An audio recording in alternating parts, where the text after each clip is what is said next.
operationalizing NEP action steps for higher education institutions. I would like to call our speakers for the sessions, please.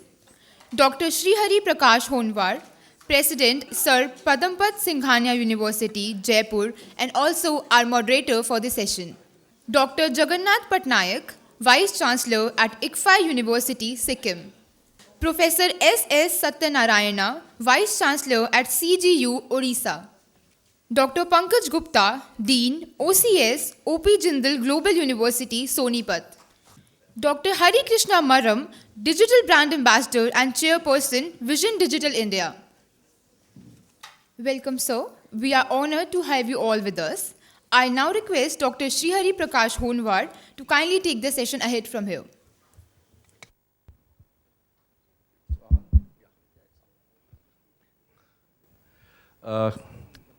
Thank you.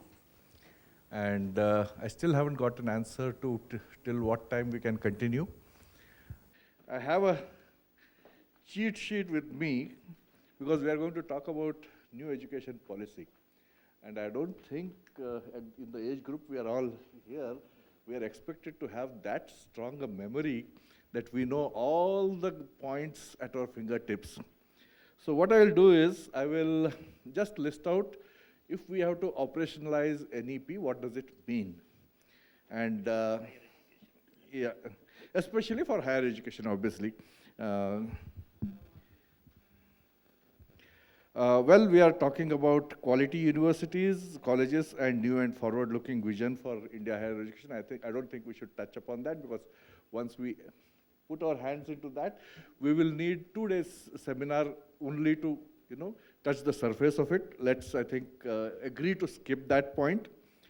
Institutional restructuring and consolidation, this may be something one of us may want to take it up, especially where there is a talk about consolidating universities which have a wider spectrum of programs available so that the diversity amongst the students and availability of courses across and converting STEM into STEAM, that dream can be fulfilled.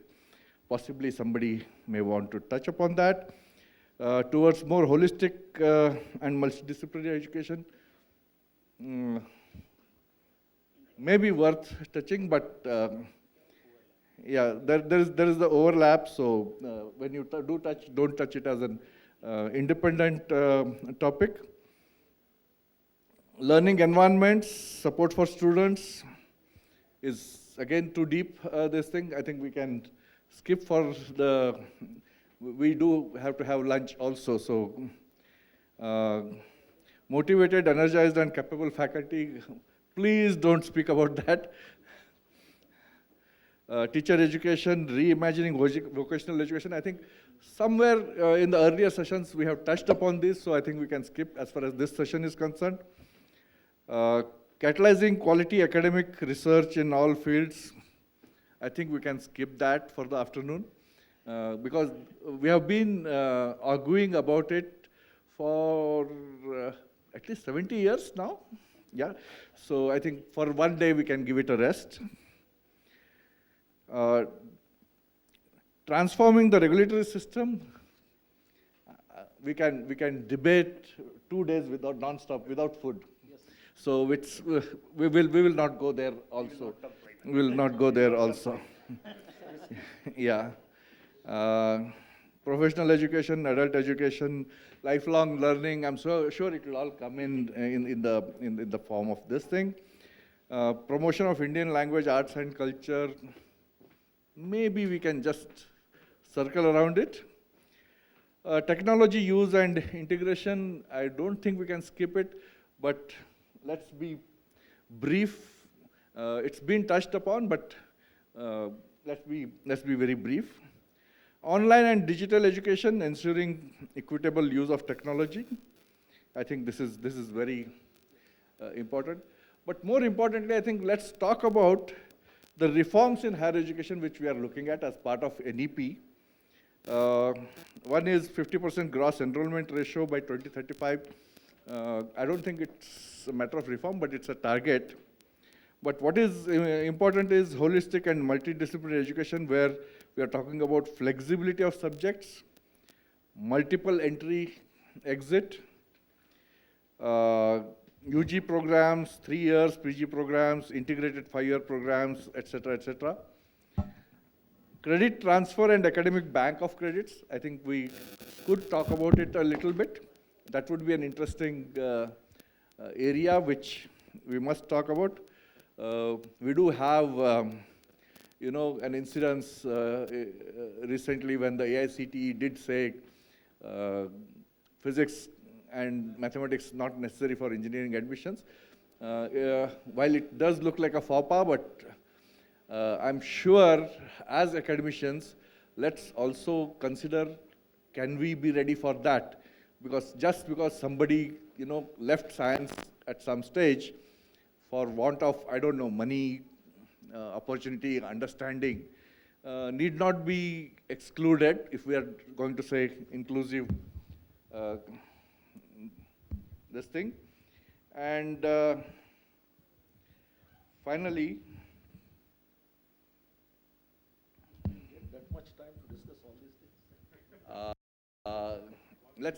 Let's touch on some of these points, because if we don't touch upon these points, then we will have very little to speak on.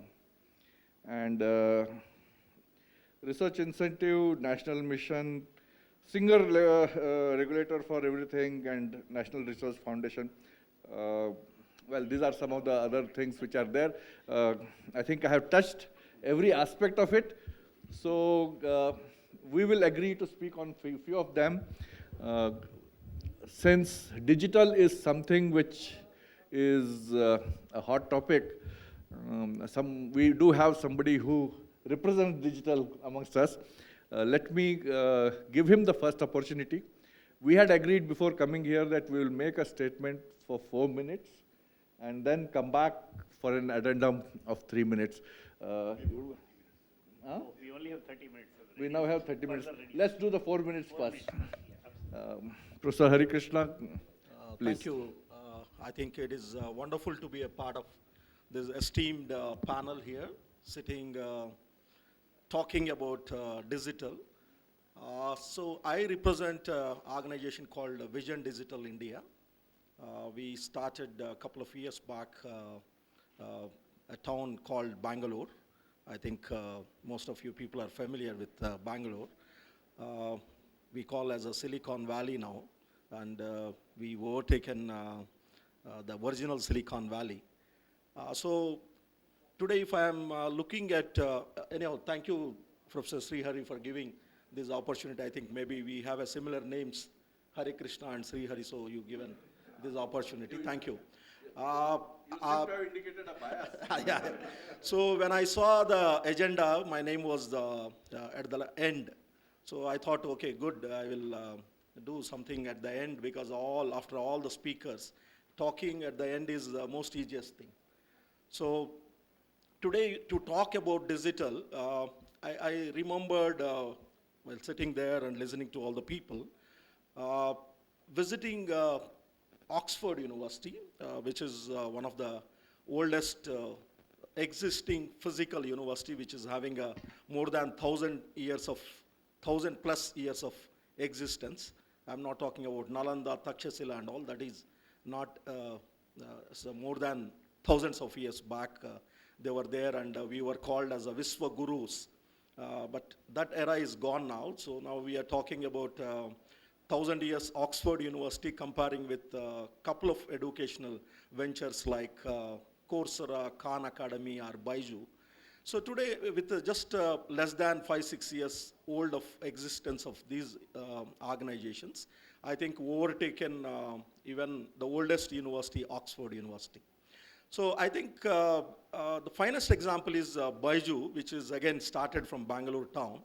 7-8 years back, in fact, he was teaching in our institute, the Baiju Ravindran. And we used to pay, I think Pankaj knows, Baiju, he used to come to our colleges and he used to teach, take some sessions on how to prepare for CAT and MAT and those things. So today, if you talk about Baiju, he's one of the world's leading a technology player, edutech company, which is worth of 12 billion market capitalization. So just imagine in 6 years how they built. So that is the scope of digital today. And today, I think during this COVID situation, more than 1.5 billion students across the world, from primary education to PhD, they are going through only the digital and online education because there is no other option. And majority of the universities, 95% universities, including Harvard, MIT, or Kellogg's, or Cambridge, or Oxford, they built a beautiful campuses, but in the last more than 1 year, these campuses are empty. Even the stakeholders, the chancellor and vice chancellor are also unable to sit because of the lockdown, because of certain things. So the kind of infrastructure they built and spent the money is unable to give a result. So today, suddenly the Zoom become the number one. Suddenly the online education become, because of the COVID pandemic, is become a leader. So when it comes to our experience, in fact, we are little ahead, much ahead of this online education. So during this COVID in the last 1 year, we grown more than 40-45% in the number of students enrolling, and the productivity of our faculty. They are able to deliver the sessions sitting in the home. So these all advantages. Today, if I talk about this conference, I think I traveled more than 2,000 kilometers to come from Bangalore to here to just take a few minutes. Same way, my friend Dr. Satyanarayana came from Orissa, and Dr. Srihari, again, Pankaj is lucky he's belonged to this place. So if you look at the number of people who addressed in all different sessions from morning, how much time we might have saved if we might have done in a Zoom. Just imagine how much the money, the time, the traveling cost. So these all, if you take, so that is the advantage of the digital education. And the future is definitely a digital education, because the numbers what we are talking about, national education policy, this is talking on 2030. So I written one of the article I was just sharing. So by 2030, we have to increase our existing 1,000 universities into 2,000 universities, our 50,000 colleges into 1 lakh colleges, our 9,90,000 schools, primary schools, into 20 lakh primary schools, and our student number is going to become 58 million, 580 million, not 58, it's a 580 million we are going to touch by 2030. So we have that much space to build 1 more 1,000 universities in 10 years. So that means every week we have to set up a 1 university. Every day we have to set up a 1 more school. And we have to add every day 500 teaching faculty. The kind of number of faculty today we have is we are working with only 60 to 70% strength, because the people who prefer to come to teaching is not much. I think most of you people will agree. So getting the faculty to teach this and getting the people. So today what we realized because of this COVID is our Indian teacher is able to become a global teacher.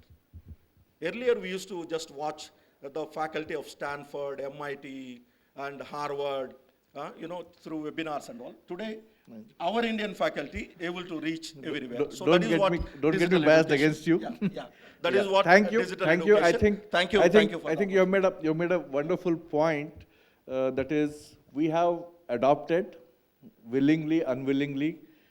There is absolutely no reason to call this a mad dog and take a retrograde step of, going away from the online education, to which we are even today we are adopting, even if the schools have started and students are coming. I'm sure with the second wave, we are going to go back to online. All it means is, if we have not adopted fully, if we are not innovated, that's not reason enough to call it a mad dog and kill it. That would be a very retrograde step. Online is here to stay. We need to integrate it with it. The second interesting aspect is multiple entry and multiple exit, which the new education policy envisages, and it also envisages lifelong learning. Anybody would like to take up? Go ahead. Yeah. So first of all, thank you, Mr. Sharma, for having us here. I think I'll sort of touch upon multidisciplinary, holistic university and lifelong learning all together, hopefully in 5 minutes, 5 to 6 minutes. In 4 minutes. Because maybe he took 6 minutes.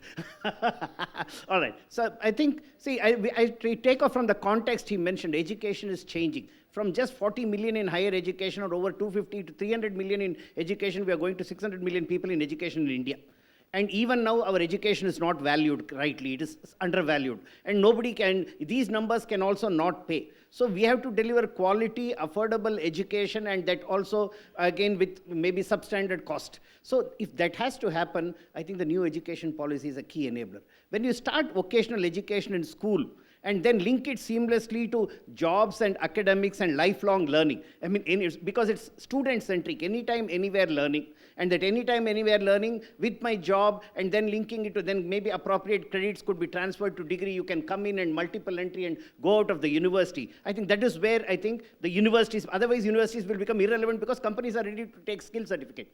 So, but then knowledge, we are in the middle of the knowledge economy. If you look at whether it is service industry or whether it is product-driven industry, 50% of service industry is enabled by knowledge and higher knowledge, not just simple knowledge just like that. That has to come from university. 50% of higher education, again, technology is also enabled by knowledge, and therefore that also has to be enabled. And therefore, this seamless linking of knowledge and skill to learning, and from there, inspiration, ideation, and in understanding to inspiration, ideation, and innovation to implementation for all to product, process, service. So the industry and the academia have to work together. The education and the vocational skilling has to be aspirational. It should happen in school and seamlessly linked with education. And even above, everywhere it has to be clearly conveyed that this has to be a multidisciplinary education. Today, even a doctor needs as much electronics knowledge as, I mean, say some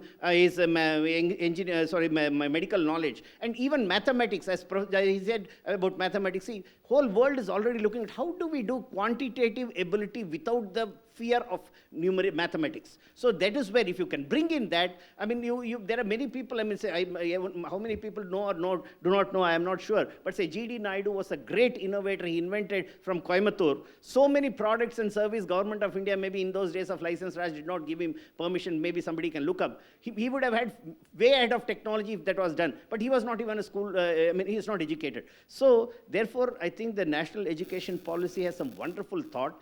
In principle, if you look at it, it's a great, I mean, menu card without a recipe and without the, say, ingredients. But then it's up to us to create the ingredients and the recipe. But it's absolutely feasible. For example, I'll just finish with under 1 minute. We as a new university, I am from C.V. Raman Global University, and last 10 years I have been in academics. Earlier, maybe I was roaming around doing startups and working in US Embassy as an advisor and things like that. But I'm happy to say that even before the NEP came, we have been looking at experiential learning, linking knowledge and skill, and we have created about close to 1,000 crores of industry academic interaction enabled product process systems. And in this new university today, we have 50 crore of infrastructure where student can start with skilling in the very first semester. And then we are trying to make sure his assignments are based on his passion, given link to it. Whatever, see, I could be interested in music and in computer science, take assignments linked to it. Or I could be interested in medical from mechanical and take project, process, and systems linked for mechanical engineering and deliver a medical solution. Or I could even do it for business. So therefore, between our, for example, if agriculture student can equally do computational science today, soon we will be having all the forms of learning. So we have brought that pedagogy of multidisciplinary, immersive, experiential learning. We are moving away from end semester summative to close to 60% assessment through formative assignments, project-based learning, case study-based learning. So in every case study, we would learn from communication capability, understanding, reading, listening, hearing, to quantitative ability, creative thinking, critical thinking, analytical thinking, to even looking at global sustainability, circular economy aspects built into it, to societal commitment, ethics, and integrity. So we have put 7 parameters, and we are orienting the teacher now to work on these assessments, from day one and work together cumulatively. 5 teachers, English teacher will mandatorily sit in all this for every assignment, whether it's medical or agriculture or engineering. So we have tried to modify how do we use this because the whole 4 C's that the children have to get is, first of all, communication, next is, collaboration, then comes creativity, and then, of course, overall, looking at how do you even, look beyond for ways of enabling the world. So for all of that also we need to work together with a multidisciplinary approach. I'll just stop here to say that the NEP gives us a unique opportunity to do that. I'm happy to discuss in detail how we are moving about, but we believe it is feasible, and through product, process, technology, ahead of the curve, at par with the best can happen, and we have examples to showcase. Thank you very much. Wonderful and rapid fire presentation. We must, he deserves a big hand, ladies and gentlemen. Only thing is, I think let's replay that in our minds and generate questions on that. Mr. Pankaj Gupta, your 5 minutes, please. Good afternoon. Thank you. See, many of the thing, when you are the last speaker, whatever main thing has been required, it's already been said. But I would like to add some perspective of my own. Many things have been said about the holistic education and implementing the NEP, but question is that who will implement that? The job of the implementer, if there is an education leader who is insecure, somebody who is living in abhav and prabhav, and not in swabhav, not in the swadharma, how that person will do that? Secondly, what got you here won't take you there. So in that way, what you have to do is reinvent, re-energize and recreate. When you're looking at the board where already a lot of cross are there, you don't do this, you don't do this, it is bad, it is this, it creates a negative mindset. So what you have to do, first of all, create that whole thing blank. And then you create something, and that vision should be powerful enough to pull you back and take into the action what is needed. And where people are not talking only about the money, but for the meaning, not talking about the success, but the significance. So these are the courses I teach. I have been a finance and accounting person, have worked in 50 countries, have been into the silence, in sannyas, and now I have nothing to prove. And therefore, I'm a free person. I was talking to somebody, they said, where do you work? I said, I'm a free person. I work for my own happiness. So most of the teachers, many of the education leaders, they are working under so much of pressure. They teach people be restful, but they are restless most of the time. So the only way you can create something, you create people in the right direction with a restful mind and knowing what is important and why. Not that everybody is running there, you also go there. So that all require a different kind of thinking, and for that the only route is not looking external but also look inward. Look at the right solutions within you. और एक होता है ना कि जो प्राप्त है वो पर्याप्त है, rather than thinking कि साहब ये नहीं मिला, ये होता तो अच्छा होता, मैं तो IIT में नहीं हुआ, मैं ABES में पढ़ रहा हूँ तो मेरे अंदर कुछ कमी आ गई. हम जहाँ है वहाँ से अपनी रास्ता निकालें. That is very, very important thing. At the same time, teacher हो गए जी, हमारे तो पैसा नहीं है, हम तो टीचर हैं. इस माइंडसेट से निकल के गुरु बनना है. अपने अंदर का अंधकार पहले दूर किया जाए, तभी हम बच्चों को कुछ कर सकते हैं. और इन सारी चीज़ों को जब वो टीचर बनेगा, otherwise many time what happens, you are in a certain way how you are dealt as a teacher, then you become the dean, you're again that same insecure person. Then you become the vice chancellor, you're again that insecure person. तो पहली सबसे important बात यह है कि आदमी, जो भी हमारे एजुकेशन लीडर्स हैं, टीचर्स हैं, they should know who they are, and they should have the capability to know the real self which is there, and they have the capacity to shake the entire world. They have all the power. तो ये जो realisation है, और जैसे sir ने बोला, हरीश जी हमारे बहुत पुराने दोस्त हैं, when I was director in Symbiosis and we have been in touch for a long time. तो सर ने एक बात बोली, मैं उस पर एक छोटा सा कहना चाहूँगा कि अच्छे लोग टीचिंग में नहीं आते. ये क्यों नहीं आते? हमने एक मान रखा है नहीं आते हैं. हमारे तो कोई यंगस्टर्स यहाँ बैठे हैं, इनसे पूछा जाए कि how many you want to go in teaching, I think nobody will raise their hand. जब उनको ये कहा जाएगा कि जब थके हुए टीचर होंगे और वही थके हुए टीचर तुम्हारे बच्चों को पढ़ाएंगे, तो इमीडिएटली रियलाइजेशन आ जाएगा, अरे यस, टीचर की ज़रूरत है, अच्छे टीचर होने चाहिए. And what I would like to say, the core part of the implementation of new education policy is self-aware teachers and self-aware education administrators. So one of my mentor, Dr. Shyam Sundar from Yale University, he started initiative from grain revolution to brain revolution. तो उसमें मैंने काम किया था, but somehow वो सरकार गिर गई, ये सब हुआ. We started something, teacher to guru program. तो उसमें क्या है कि किसान क्या करता है, अपने बेस्ट बीज को बचा के रखता है अगली फसल के लिए. हमारा जो बेस्ट बीज है वो कहाँ जा रहा है? IIT है, इधर भाग रहा है, अभाव प्रभाव में भाग रहा है. स्वभाव और स्वधर्मा में क्या काम कर रहा है क्या वो? तो दूसरी बात है, टीचर के पैसे अपने आप बढ़ेंगे. आजकल के टाइम में सर ने भी बेजू का एग्जाम्पल दिया, वो भी तो एक टीचर था. He knew how to convert his Saraswati ji into Lakshmi ji. और आज के ज़माने में सब चीज़ संभव है. पेटेंट लिखो, किताबें लिखो, यूट्यूब चैनल खोलो, क्या चीज़ संभव नहीं है. I have got many multi crore kind of assignment I have done in my life, and I am now totally financially free, so that I can speak without any fear from any forum. So I believe many possibilities are there, but the core lies in knowing ourselves and trying to firstly clean the slate and believe we can do anything. We need not to follow in Japan model or even Germany model. हमारा हिंदुस्तानी model अपने आप में बहुत अच्छा है. ठीक है, मैं यहाँ रुक जाता हूँ. Thank you. Thank you. Thank you for bringing in the philosophy behind the NEP in a very subtle manner. I think we must take some questions. So without asking you to raise your hands, because I'll be confused whether you're raising hands for lunch or for the question. There is already one person who has declared that she is hungry and she's occupied the podium. I will ask one question of my panelists. Is there a reform which we can implement? Most of us are heads of institutions and leaders, which we don't have to wait for the government, AICT, UGC to say, okay, now we have implemented NEP. Is there a reform which we can implement under the circumstances? One sentence. You can start. You can take the first one. ठीक है sir, बहुत धन्यवाद आपका. One reform which we can implement. Sir ये देखिए, I would like to से only one thing, what is in my hand totally. वो भी लोग कहेंगे साहब who is in your control. आदमी खुद भी अपने कंट्रोल में नहीं होता है, क्योंकि वो भी बहुत सारी चीज़ों में फंसा रहता है. बट नॉनदलेस व्यक्ति को अपना जो कार्य है उसको पूरे पैशन से, होता ना कि without any fear and greed, होता ना स्वांताय सुखाय, उसको बढ़िया से करे. यही चीज़ है, उससे फिर और दिया जलता है और रोशनी होती है. मुझे लगता है यही कार्य जो है, चाहे हम टीचर हैं, एडमिनिस्ट्रेटर हैं, चाहे हम प्लेसमेंट ऑफिसर हैं, what ever the thing is, मुझे तो ये लगता है. Thank you.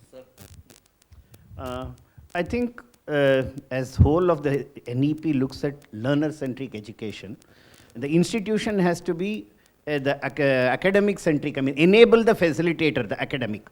And therefore, now when it becomes learner-centric education, the key is telling the student that your education starts when you finish your degree and get into life, because it's lifelong learning. And to enable that, now make sure the teacher has to understand he is the master of his class. Whether it is 10 minutes, 20 minutes, 30 minutes, he has the whole world at his command with a switch. So if the teacher can open up his mind and start truly looking at the type of leadership opportunity that he has in the class, no reform is needed. And with the current existing system, we can create innovators, and whole of our education system was Prashna and Tarka. And from time immemorial. The new education system is again asking us to create the same process. And that is what is already happening in Oxford and Cambridge with their tutorials, and I mean, where I mean the guide and the flipped classrooms and all that. And that was what our original system. So I think the fulcrum is the teacher. The teacher honestly and ethically with greater passion, as he said, imbibes himself knowledge and delivers it to the student, everything can happen. Nobody needs to create anything. Yeah, I think I will take from the last word, innovation. So I think innovation is the key thing which we can develop in student mindset. I was just reading before coming here about Tesla's story, Elon Musk. So yesterday there was a news that Elon Musk is going to be a first trillionaire in this world.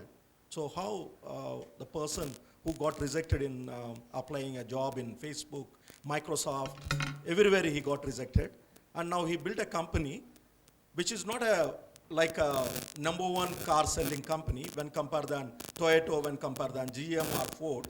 They sell lowest number of the cars, but the company is able to become number one. So in market capitalization, and he is going to be a richest. So this is all innovations which are driving this world. Even during this COVID, I see in India itself, 1,48,000 companies are registered in the last March to this March. So how it is possible when other hand people are telling companies are closing and companies are starting.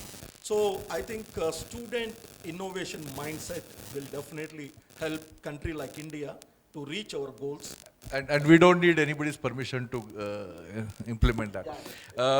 I have been allowed to take 1 or 2 questions, which means I'll take 3 questions. The gentleman, masked gentleman. Adam Smith, University Vice Chancellor, we are trying to ask. No, before him, this gentleman had raised his hand. Next is you, and the last question will be from the front row. Namaste. I'm Tushar. I'm a design educator by profession. And it's not just a question. I mean, I was very much intrigued by Mr. Pankaj saying that we have to internalize a lot of things. It needs a lot of contemplation, and rather than blindly following things. So looking at the NEP this time, I was thinking that it focuses a lot on skills, right? Skill building and things like that. And what is going to be the industry of the future? It's going to be very much automated, very much AI based, very much machine learning based. So where will skills be? Where? I think, yeah, go ahead. See, I think for all automation, how many times have you called and you get automatic questions saying next, but then you don't have a response that you want, which you can click. So in spite of all the automation, there is always need for a human intervention, and that's why there is need for multidisciplinary capability now. Gone are the days when I had a linear skill and I could implement. So if it would be already automated. Therefore, the even more importance of the multidisciplinary education, multidisciplinary understanding, and ability to even communicate beyond with analytics and critical thinking. And therefore, there the human being will always be needed. So the higher order activities, it's human being always. Absolutely. And with all this emotional quotient, intelligent quotient, spiritual Absolutely. quotient, all of that, especially with the designer, I am sure, because it's everything is product is also, customer centric. Learning is also student centric. It is no more mass production. Yeah. True. So that's what I mean. So rather than just having skills which are that related makes it to 2 questions. We will no be worries, depriving no worries. somebody. I will handle the mic. No problem. Please, can you hand over the mic at the back? So I'm Ujjwal, Professor Ujjwal Chaudhary, Pro Vice Chancellor, Adamas University, Kolkata. Please. Very good insights that have been shared about Swadharm, about innovation, about incubation, many other aspects brought in. One very basic issue. UNESCO has, in its latest report, told 52% of current students of India from class 6 to post-graduation, which is 283 million, out of which 15 crores, out of the 28.3, almost 52%, have no digital connectivity. So whatever we speak, digital education, blended education, physical, hybrid, whatever name we give, there is a good amount, a good quantum in the new education policy which has to touch them only digitally. And therefore, 48%, the remaining 48% are at 3 different levels of connectivity. One only the smartphone, one full connectivity, and one somewhere lost in between. So therefore, till we actually bridge the digital divide, this entire very appreciable vision statement of new education policy will not be really implemented unless we bridge the digital divide. On that, quickly 2 lines. One, the government rightly says 6% of the GDP and the national budget should be given in education. Very rightly said. This was also said by Rajiv Gandhi, never implemented. And the government, after saying it, brought in 2021 budget, which is 2.8% of the total budget given for education, less than half of what is promised in the new education policy. So if 6% is given, and is additional 3% is being brought forth for digitally connecting the whole country, that would be great. CSR, earlier panel had talked on CSR. 2% of profits has to be given for CSR work, great. But can this CSR for at least 2 years be focused on connecting the unconnected or disconnected across the world? Then civil society like us, can we start a 1 million laptop or 1 million mobile movement? We give our spare clothes to people who need Can't we give our spare laptops and spare mobiles to people who need? Can't we open our own campuses? Good campuses are represented on the stage and off the stage. Can't we give our campuses 2 hours a day for the disconnected and the unconnected? My basic question is not about that 48% which we are all teaching, but about the 52% which is completely We did have a spare chair. We could have invited you, but I think it was the time which stopped us from doing that. But I think Dr. Hari Krishna Maran, without prejudice and without bias, one quick response to. Yeah, it's I think a very good question, sir. Yesterday we were having a call, the Zoom call, with the African Educational Consortium. There are 6-7 country people. They were telling they don't have even food to feed. Forget about the mobile phone. So they were asking how we can give a digital education to all these kids. So we were just talking in our office, and some of our colleagues were there. So how to solve this problem? So suddenly somebody in our office, he is not a faculty actually, he said, sir, like we have a hoardings, big hoardings in all the streets. Why not we put a hoardings in all the African countries, the digital hoardings, and teach? And kids can sit in the road, they can just watch whatever program they want. So continuously run this at least 18 hours. So whoever want, there will be a time schedule like a live cricket match. So people can watch. So the people who are attending the webinar, they were so thrilled. They said, they said, it's going to be a wonderful solution when you want to come to our country and implement these ideas. So that is how I think there is a problem, there is a solution. So this is all how innovation happens. So, the last question from the front bench.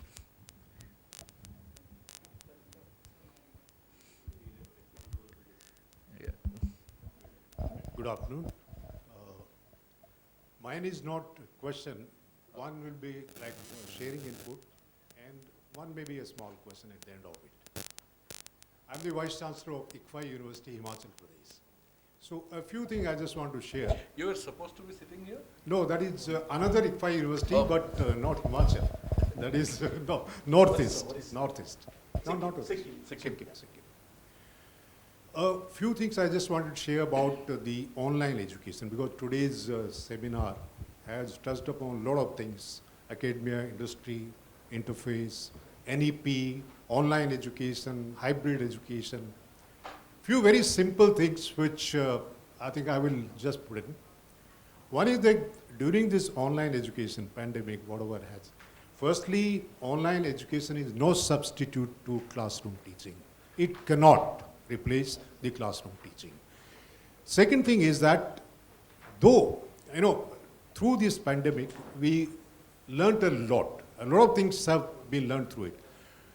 Interesting part was that in the university, the attendance of the students used to be somewhere 60 to 70%. After the online education started, it went up to 90%, because the parents are sitting there and they know that the student has to take classes. The attendance from 60 to 72 came to 90 to 100. That was one plus thing which happened during the online education. Second thing is that as we went along, the students also started, the processes improved over a period of time. Even the technological inputs refined the technology. Like in the beginning, there were problems of number of people who could join Zoom and, that kind of thing. They kept on improving to the level that, it came to some acceptable kind of thing. Virtual labs which have been started by IIT Delhi, people started doing practicals on virtual lab. That was another good thing. And the very important thing which happened in the online education is that the students don't get to see, the accomplished leaders. They only hear about them. They never get to see the leaders, academic leaders, UGC chairperson, or the secretaries. You never get to see them. If you are in the university, just go to university and go back to your home. But during this pandemic, the kind of webinars that were conducted and the kind of exposure the students got was phenomenal. Unprecedented. And people really got to learn a lot, and they took so much of interest, because you could bring any kind of topic and something which is, close to their passion and interest. This is something that I saw was really, really a gain out of this online education. Now, NEP, a lot of things, sorry, sir. I'm the last. Yeah, go ahead. From there. Your signal will be if she falls down out of exhaustion. The last one, the NEP 2020, I think has been rightly laid out. It's a great policy after 1986, so many years. And all those provisions, all those schemes we are talking about, I think they are fantastic, wonderful. And it's going to happen up to 2035. My only issue is that, the planning is very, very important. The targets are very, very important. How are we going to ensure the consistency in implementation, given the fact that if there is a change in regime, you find a lot of plans to fail when there is no consistency in government? How would we ensure implementation free of this government, whatever the government, independent of the government system? That is all. I guess you are getting us into the political realm. Yeah, so no, We have to have smaller modular processes which are best practices shared as to how do we implement. yeah. effectively. I guess two things in our favor, sir. That is, one is NEP has had universal acceptance amongst academicians, unprecedented. Any other policy issue would have two sides, 50% of them saying it's bad cow and 50% saying it's good. NEP, fortunately for us, has received unprecedented this thing. Hopefully that will work in favor of implementation. That's what is my response. And I'm sure we can continue to debate over lunch.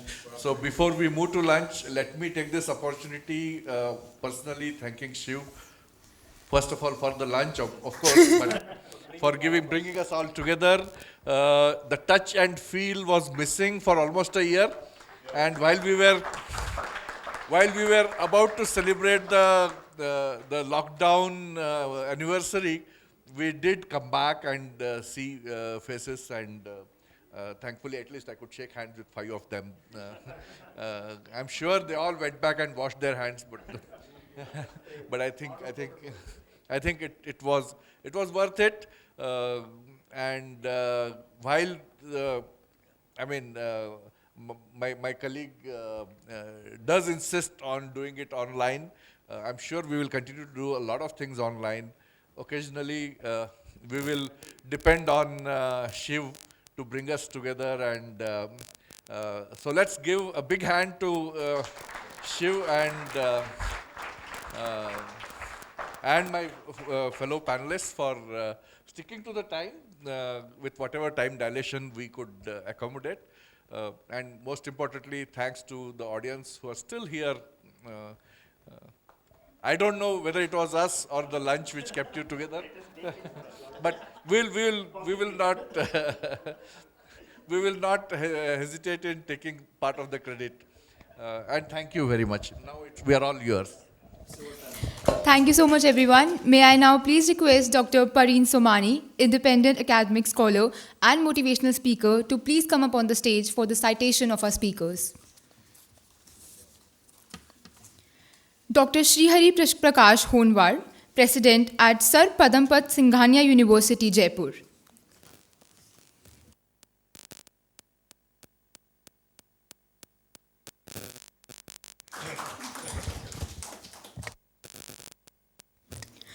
Professor V.S. Satyanarayana, Vice Chancellor at CGU, Odisha. Dr. Pankaj Gupta, Dean, OCS, OP Jindal Global University, Sonipat.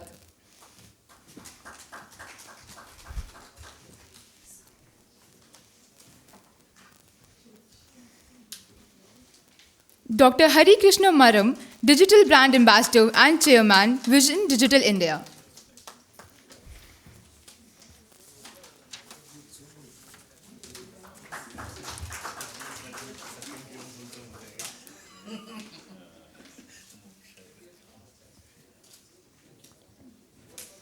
Thank you, ma'am.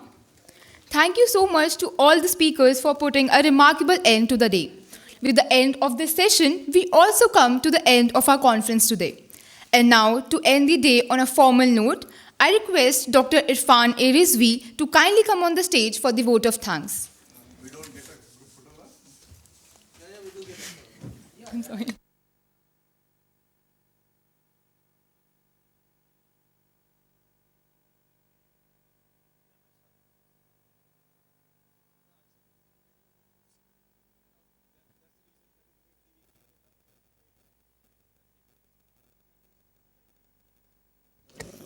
Ladies and gentlemen, we are coming to an end to a wonderful, wonderful morning that we spent together.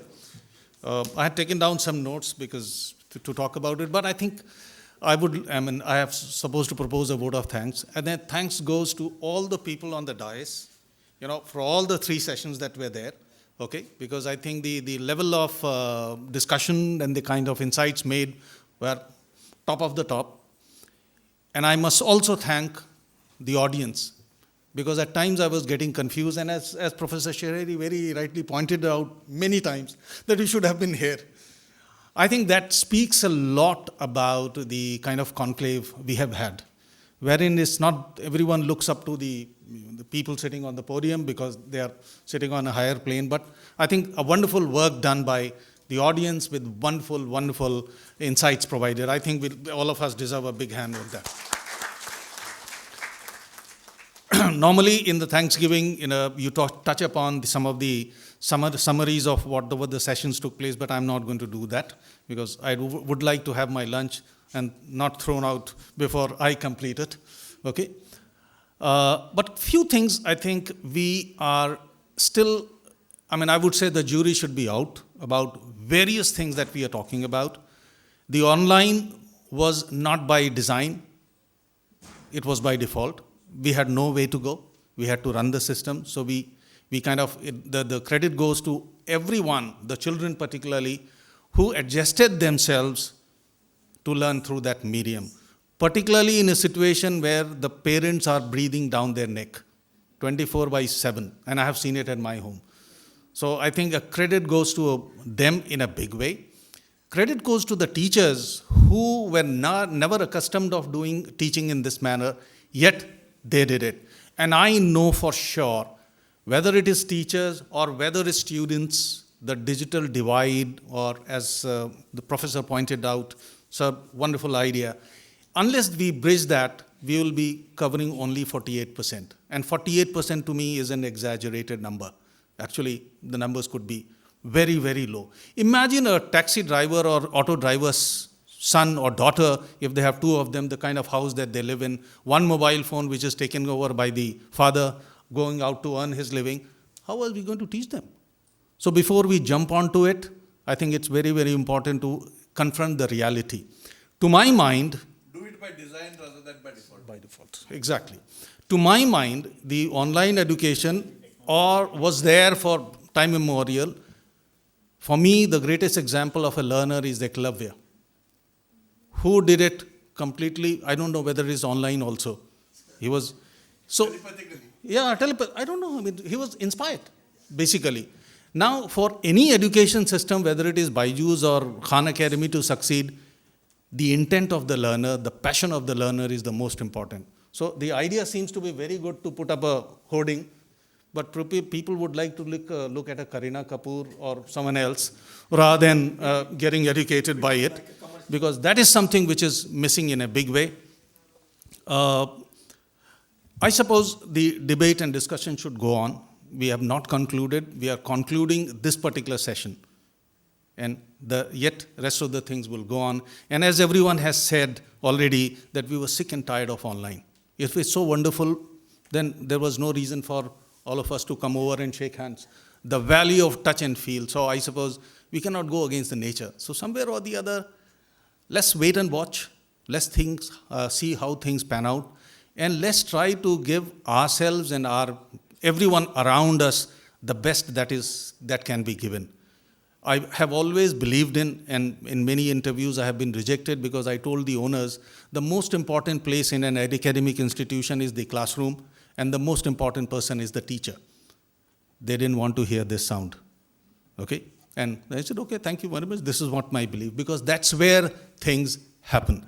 How can we make it happen is onto us. And Pankaj made very good assertions about it. So ladies and gentlemen, thank you very much for coming over. Thanks to all the speakers whose name I cannot mention because of paucity of time, who did a wonderful, wonderful job. Thanks to Shiv, give a big hand to him and his team for daring to conduct an offline conclave in the times of online. So, great work, Shiv. Where are you? Great. Wonderfully well done. So thank you very much, everyone. Let's join in for lunch. And before that, a group photograph.